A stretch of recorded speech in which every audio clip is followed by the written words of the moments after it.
Hey guys, just want to make a quick video on things to keep in mind and watch for when you buy your Amazon or eBay light bars.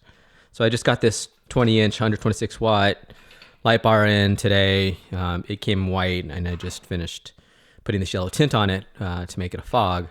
But the big things to do before you modify anything is to double check that it works. So I usually take a 12-volt source of some sort and hook it up. Make sure that the wiring doesn't get too hot. Make sure that all the bulbs work and don't flicker. The next thing I do is go through all the hardware and make sure everything is included that is necessary. Interestingly, some kits do have a locking nut, some don't. Either way, I put blue Loctite on everything, especially these adjusting sliding nuts. I've had a couple come loose, so don't ever assume that they come Loctited. The other thing you want to do as well is ensure that you don't over tighten them when you have them in the position you want. This is an aluminum housing with stainless steel bolts. You can easily strip out the bolts and threading, so be very careful. The next thing I do is, when I'm checking to see if it's working, making sure that the wiring is thick enough. I've had them send me,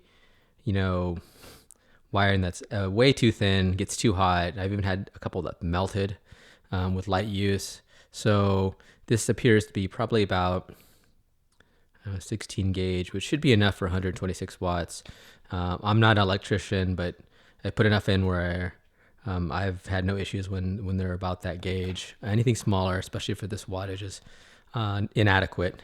The next thing I do is, condensation is also a very common problem. This is a polycarbonate lens.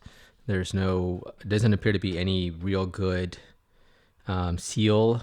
Maybe there is a seal. I've never opened these up to see, but I just what I do is I've done is put just a small bead of continuous silicone caulk around the edge, UV water resistant caulk there, as well as in the connector, even though this is facing down.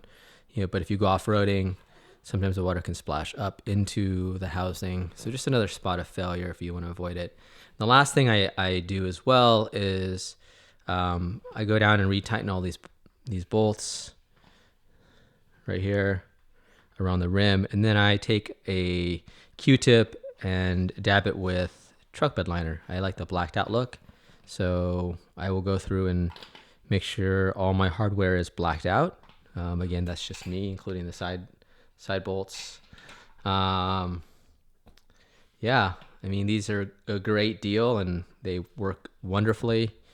But you do have to do your due diligence to make sure they work right, and also to do a couple modifications to make it your own. You can watch my video on how to apply this film. It's pretty straightforward, nothing magical. And look for that link. Thanks.